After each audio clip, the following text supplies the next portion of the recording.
Mans guminukai yra nuostabus, jie labai kybus. Bet svarbiausia, kad jiems naudojamas pats minkščiausias masalų gamyboje naudojamas silikonas. Ir juos labai lengva modifikuoti. Guminukų modifikavime naudosime žolinius kabliukus, svarelius ir žiedelius.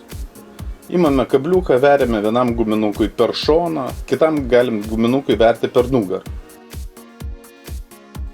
Veriame antrą kabliuką veriame prieš priešinės pusės. Jeigu vėrėte į šoną, tai kitą kabliuką veriate į priešingą šoną. Jeigu vėrėte per nugarą kabliuką, tai kitą kabliuką veriate per pilvą. Paskiau belieka tik tai sulyginti kabliukų kilpeles, uždėti apsaugas, kad nesusibadytumėt rankų.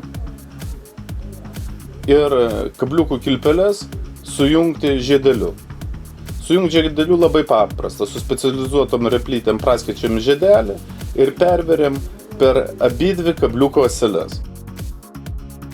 Viskas daiktas yra paruoštas žvejybai. Belieka jį tik tai pasunkinti. Labai paprasta pasunkinti vertikaliai suvertą guminuką. Ties pilvo apsauga tiesiog užspaudžiame atitinkamo dydžio svarelį. Ir guminukas pasunkintas, paruoštas žvejybai. Guminukai, kurių kabliukai yra išvesti iš šonų, sunkiname specialiu svareliu skirtų guminukų sunkinimams. Jų dėja parduotuvėse nusipirkti nelabai yra, bet juos galima užtat lengvai pačiam pasigaminti. Specialaus svarelio gamybai naudosime stintinius sargelius. Pas juos nuostabus plienas.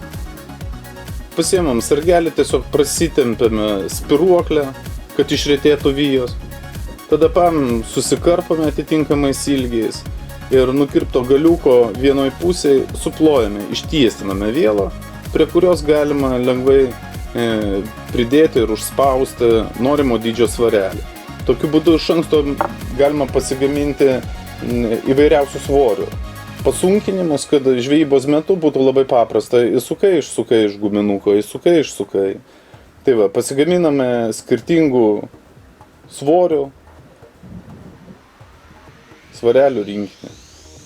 Va, paruošti puikus žoliniai masalai. Ir va, kaip jie puikiai dirba po vandeniu. Nekliūna nei į žoles, nei į samanas, galima įvairiausių tempų juos traukioti, tvičinti ir jie puikiai vilioja žuvį.